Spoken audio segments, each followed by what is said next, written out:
Good morning, everyone. Glenn Kellaway coming to you from the basement. Hope everyone is doing well. I've done my Revolver reviews and unboxings and listened to it 1,000 times. Time to move on to my other favorite artist, uh, Mr. Bob Dylan. To me, Bob Dylan and the Beatles are right here above everyone else, and all the other bands, if you ask me on any given day, fall below them in whatever mood I'm in. Might be the Grateful Dead third, it might be Bowie, it just depends my mood. But I obviously have my favorite artists like we all do, but the Beatles and Dylan's position never changes. 1A and 1B. So a few weeks ago, everybody talks about getting their grails. I missed out on this box set when it came out and didn't buy it, regretted it, and always wanted it. I'd look at it online. It was so expensive because it was out of print. And now, recently, in the last few months, it's been available again, and I got a chance to pick it up at a good price, and I did, and I just absolutely love it. I keep it right on top of one of my speakers, and I stare at it all day.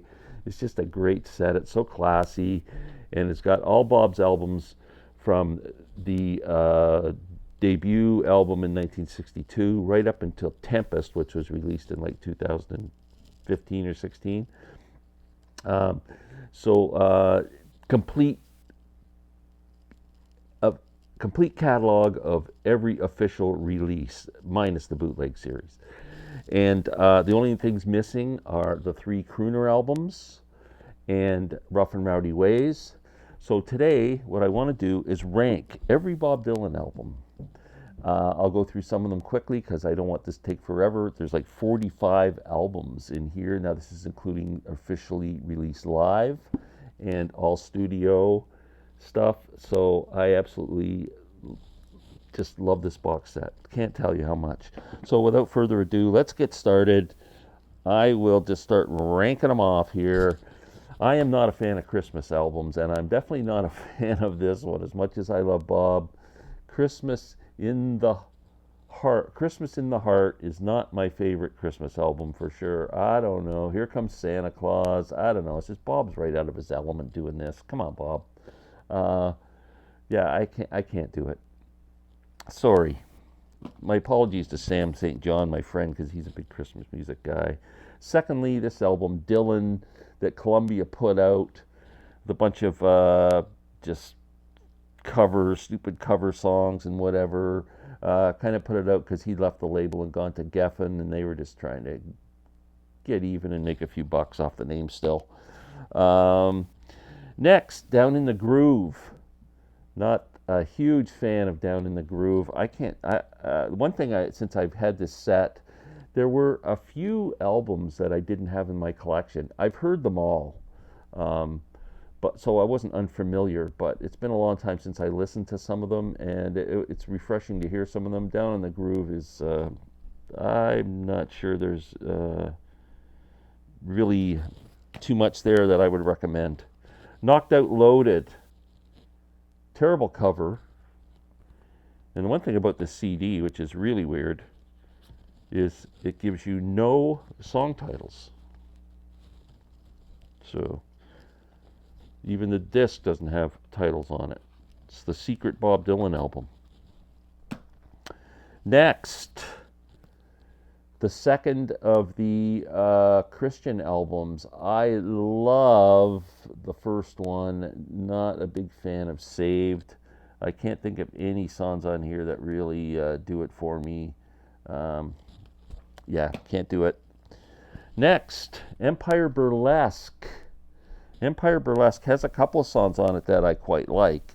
Um, uh, oh, it's terrible. I can't see in the frickin' dark. Anyway, Emotionally Yours is on here, which I really like. That's one track. It's not too bad an album. We're getting better now. The albums are getting a little more interesting and accessible. Shot of Love would be next. There are some songs on Shot of Love that I do like a lot. And actually, one of my top 2 or 3 Dylan songs is on this album. Every Grain of Sand. So not too bad an album. I could give this a 6 out of 10. Next, if I made a list of the most disappointing albums ever made, this might top the list. Dylan and the Dead. Bob Dylan and the Dead are like just right up there with me, and this album should have been so much better. They sucked the life out of it somehow. I don't know what they did to it, but it's just dull, and it's too bad because, man, just Dylan and the Dead, you just think about that, you go, oh man, I gotta have that. No, you don't. Under the Red Sky would be next on my list. Nothing on here too exciting either. Let me see if I can turn a light on so I can see some Wiggle Wiggles on here, which isn't the greatest Dylan song. Yeah, I can't see a song on here really that stands out to me. Not a great album. This I'm going to get a lot of flack for. The Basement Tapes. I just don't think this is that great an album. It's listenable, and it's not really a true indication of the Basement Tapes because some of the songs are from that. But Robbie Robertson took over this project to release it and added stuff on it that weren't part of the Basement Tapes, and remixed the songs and added instruments to the songs and stuff. And I don't think Robbie did that great a job on it, to tell you the truth. If you want a true indication of the Basement Tapes, get the box set that came out in the bootleg series. This isn't it, but a lot of people like it. Next on my list, Bob's debut album, self-titled, Bob Dylan. Great album, I absolutely love it, but it's just when I have to compare it to the rest of his catalog, it falls down a little lower than the others. I even like these ones better. These are the albums he put out when people thought, now Bob's losing it. He did a bunch of covers of folk songs and stuff like that. Good As I've Been to You. I love this. This Bob, guitar, harmonica. His voice sounds great. I love the songs he does. Frankie and Albert, Sitting on Top of the World, Little Maggie. Yeah, I just think these are great renditions of classic songs. Here's the other one, World Gone Wrong, that came out as well around the same time. Delia's on this one, Stagger Lee, Jackarow. Again, I really enjoy those albums. I think Bob's in great voice. Real Live is the first live album we're coming up to. Bob Dylan Real Live. This isn't a bad record. I don't mind this one. It's got some good rockin' tunes on it. Another live one, Budokan. This was from the 78 tour, the Vegas show, they call it. Bob's in a kind of a tuxedo and got the big band with him. I saw this tour. I saw it at Maple Leaf Gardens in Toronto in 1978. I thought it was a great show, actually, but yeah, it's Vegas Bob, but well done. It's a good album. Next, soundtrack, Pat Garrett and Billy the Kid. Man, how could you go wrong with this? Knocking on Heaven's Door, bunch of soundtrack type stuff. The song Billy the Kid is great. I'm kind of a fan of this album. It's a nice soundtrack album. Next, we go to the first crooner album, Strangers in the Night. This was his first one, or Shadows in the Night. My apologies. A lot of people don't like these crooner albums. I think Bob did a great job on these albums, and the reason I like them is because of the instrumentation. It's not like when you listen to Frank Sinatra and you get the orchestras and all that. I can't take it. I can't do crooner music. But Bob takes these songs and does them with vocals, bass, pedal steel guitar, 2 guitars, and percussion. That's it. Like you don't get all the syrupy crap that goes with these songs most of the time. And out of the 3 crooner albums, this is my least favorite. It was the first one. The other 2 are coming up shortly. Hard Rain.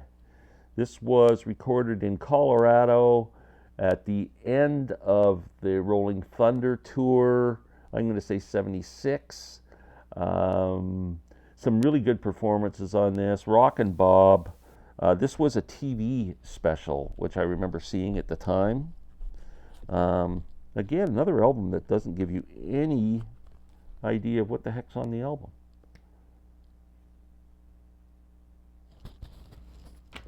Next, another album that's, I missed this tour and wanted to go really badly. Bob Dylan and the band Before the Flood. So when this tour was announced, they didn't, they didn't have places, outlets for you to go to buy tickets. It was a lottery thing. You had to send in an envelope, and if your name got picked, you got tickets. And I did not get tickets. And one show I really wanted to see, Before the Flood. Bob's voice is kind of growly on this. He seems like he's yelling a bit or something. I don't know, but it's a pretty cool album.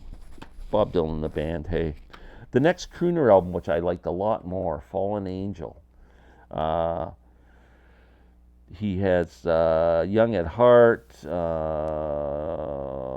What else is on here? Melancholy, That Old Black Magic, Come Rain or Come Shine. I think this one was much better. New Morning. I like this album more and more over the years. It's a sorry, some yapping in the background on my TV. New Morning. It's a great song, New Morning, and Day of the Locusts, Time Passes Slowly. Went to See the Gypsy is a great song. It's if you have the bootleg series for Self-Portrait, another Self-Portrait, I think it's called, there's an incredible version of Went to See the Gypsy on there. New Morning, good album, 1971, I think. The last of the crooner albums and my favorite, Triplicate. What a classy album cover, too. I just freaking love that. I have it on vinyl as well. There's Bob looking pretty cool. This is a great set. I love this album very much. Triplicate. Next, Speak of the Devil, Self-Portrait. An album that's grown in stature over the years. When this first came in, I think most people were going, what the hell is he doing? And it's become a bit more respected over the years, I think, and a fine album, I believe. So how many have I got left here? Can I do a bit of a recount here? I wasn't keeping track. 1, 2, 3, 4, 5, 6, 7, 8, 9, 10, 11, 12, 13, 14, 15, 16, 17, 18, 19, 20, 21, 22 albums to go, folks. We're halfway through. MTV Unplugged, great performances on this. Bob's singing great, the song arrangements are great. Tombstone Blues, Shooting Star, all on the Watchtower, Times They Are Changin', Rainy Day Woman's on here, Desolation Row, Dignity, Knocking on Heaven's Door, Like a Rolling Stone with God on Our Side. I really like this performance. Excellent. There we go, the first Christian album, Slow Train Comin'. This is a great frickin' album with a great band. Mark Knopfler's all over this. Dylan, these songs are fantastic. Really strong record. And it sounds great too. Next one, the album he signed with Geffen Records and produced just before the tour, Planet Waves. Underrated Dylan album, in my opinion. Very underrated. Dylan with the band backing him up. I love Going, Going, Gone. I love Hazel. Forever Young's on here. There's a song called Dirge. It's just a slow piano, a dirge. That's why they call it the dirge. Wedding Song. Really, I think this is a great record. Next, Street Legal. One of my favorite Dylan songs is on here. Senor. Tales of Yankee Power. That's the one thing wrong with these little CDs is you cannot read What's going on there? Impossible. Without a magnifying glass. Okay, now we get into some old Dylan, which I love. I love all these albums. Times They Are Changing. This is the protest album, I guess you could call it, with Times They Are Changing, Ballad of Hollis Brown, With God on Our Side. Yeah, just amazing record. Bob's third album, I think. Next, we'll put the one that followed it. Another side of Bob Dylan. Bob trying to wash away this thing that he's, the big leader of this political movement and people listening to every word. My Back Pages is kind of telling us that. I was older then. I'm younger than that now. I'm much more more naive than I thought I was, and this has a lot more love songs and personal songs on it. Fantastic album. Next, we get into some later Bob Dylan, Tempest, 2015. Great frickin' album. Duquesne Whistle. Oh man, the kicker. The first song on that album is fantastic. Paying Blood is a great song. Early Roman Kings, which he does live a lot. Roll on John, the song about John Lennon. This is a really strong album, Tempest. All these albums now are just like top notch. Nashville Skyline, one of the shortest albums ever made. I think it's like 29 minutes long, but man, this album blew everybody away when it came out. Bob's voice, deep and totally different from what he did before. He said he blamed it on quitting smoking, but who knows? The great duet with Johnny Cash and Girl from the North Country. Fantastic country record. Nashville Skyline. Next, Desire, the album that came out right around the Rolling Thunder tours of the mid-'70s. He did a lot of these songs on the shows. I saw 2 Rolling Thunder shows at Maple Leaf Gardens both nights. One of my favorite concert experiences of my life. 4th row from the stage on one of the nights. But, Hurricanes on here, and Sarah, and Isis, and One More Cup of Coffee, and Romance in Durango. Great Scarlett Revere on a fiddle or violin. Emmylou Harris's beautiful background vocals. Fantastic record, Desire. Fantastic. Next, another one of the more later releases, Together Through Life. Another fantastic. Bob's put out so many strong albums in the last 20 years, since the 2000s, basically, the 90s.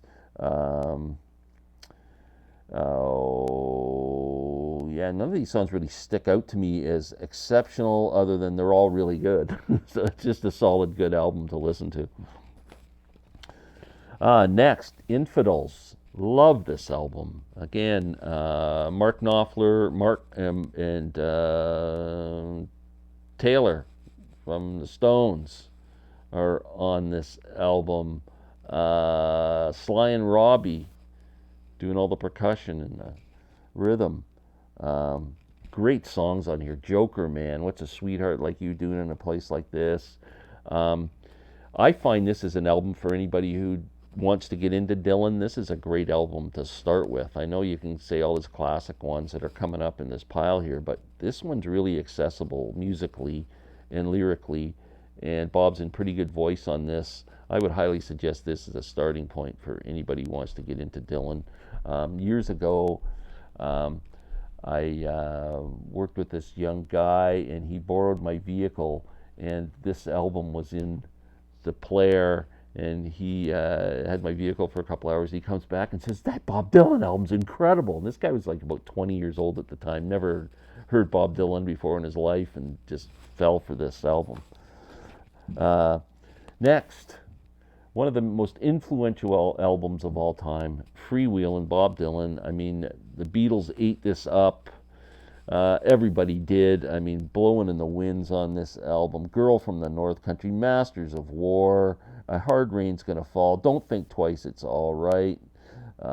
Just packed full of incredible songs, incredible performances, just stripped down Bob. It's just a classic album that should be in everyone's collection. Modern Times, absolutely love this album. Thunder on the Mountain, is just a great kick off on this album. Spirit on the Water is good. Rolling and Tumbling. What else is on here that I really love? Yeah, Levy's Gonna Break. This is a really solid record. Modern Times. Next, another one. I've been giving this a lot of listens lately. I've always liked it, but lately it's just really been my go-to Dylan album. Oh Mercy, produced by Daniel Lanois. Just the sound quality of this album is fantastic. Oh Mercy, if you haven't heard this one, check it out. It's great. Political World, two of my all-time favorite Dylan songs are on here.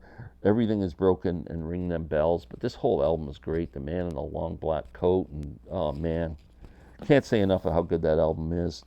The album that brought Bob back into prominence, Grammy Awards. Everybody thought he was kind of done, and he comes back with this freaking incredible record, Time Out of Mind, Bob Dylan, Lovesick's on here, Highlands, Not Dark Yet, Trying to Get to Heaven, Make You Feel My Love, which I think Adele covered, just Standing in the Doorway, just incredible record. Next, Love and Theft, another great album. Tweedledee and Tweedledum, which is kind of a stupid title, but it's a great song. Mississippi, one of my favorite Dylan songs. Summer Days. Another great one is High Water for Charlie Patton. I love that frickin' song. Great album. Next, his latest recording from 2 years ago or whatever now, the one he's touring all over the world, Rough and Rowdy Ways. Oh man, what is it? My sixth favorite Dylan album. I absolutely think this is a masterpiece. I absolutely love it. It gets constant play in my house from the day it came out. I don't really care about the Murder Most Foul thing. It's like 17 minutes of him kind of rapping on. But the first album itself is just, there's not a bad song on it. My highlights, Goodbye Jimmy Reed. I know it's just a straight 12-bar blues, but I love the words in it. I Contain Multitudes, False Prophet, Black Rider, oh man, Key West. This is just a great album. Charlie Sexton's on it. Tony Garnier on bass, who's a longtime Dylan guy. Fantastic record, Bob. I want another one. Okay, now we're getting into the classics. I think here the top five. They're probably. It's not going to be any surprises here. Number 5, Bringing It All Back Home. Wow. I mean, come on. Side 1, the first rap song ever, in my opinion, Subterranean Homesick Blues. She Belongs to Me and Maggie's Farm. Love Minus Zero, No Limit. Side 2 is all acoustic with Mr. Tambourine Man. Gates of Eden. It's All Right, Ma, I'm Only Bleeding. It's All Over Now, Baby Blue. Gates of Eden was the B-side of the big track off the next album, which is Highway 61 Revisited. Now, Like a Rolling Stone kicks this album off, what I consider the most important and best single ever released. And I bought the single when it came out and was blown away and played side 2, and it's Gates of Eden. Then I had to go back and buy this album. So, just masterpieces, I tell you. Blood on the Tracks. A lot of people think this is Bob's greatest album, and I wouldn't argue with you. It is, again, everything in this pile now is just epic. Blood on the Tracks, Tangled Up in Blue. I mean, this is they considered the divorce album, I guess they call it, when Bob and Sarah were having their problems. Idiot Wind and You're Gonna Make Me Lonesome When You Go. What a great frickin' album that is. Number 2 to me is an album that came out of nowhere after he'd had his bike accident, and was laid up at home in Woodstock and was doing all the basement tape stuff with the band. He comes back and he releases an album after releasing these rock albums, what you would want to call them, I guess, and comes out with John Wesley Harding. Complete about face for Bob. Beautiful album. I love every song on this album. From the title track, John Wesley Harding. My favorite, All on the Watchtower's on here. The Ballad of Johnny Lee and Frankie Lee and Judas Priest. Yeah, it's been a long day. My second favorite Dylan album. I absolutely love it. It's refreshing. And number one, my second favorite album of all time behind Sgt. Pepper's Lonely Hearts Club Band, Blonde on Blonde. Oh man, every frickin' song on this. I got this when it first came out. Blown away by it. Every song is fantastic. My favorite tracks would be Visions of Johanna and Sooner or Later One of Us Must Know. When you first bought the album and you put on side 4 and Sad-Eyed Lady, the Lowlands took up the whole side of the record. It was just like mind-blowing. Who would ever thought of doing that? Blonde on Blonde, number one. Bob, I love you. Please announce some Canadian dates. Thank you guys for watching. Have a great day. Press the like button, press the dislike button, leave comments, subscribe to the channel. Thank you. Have a great day.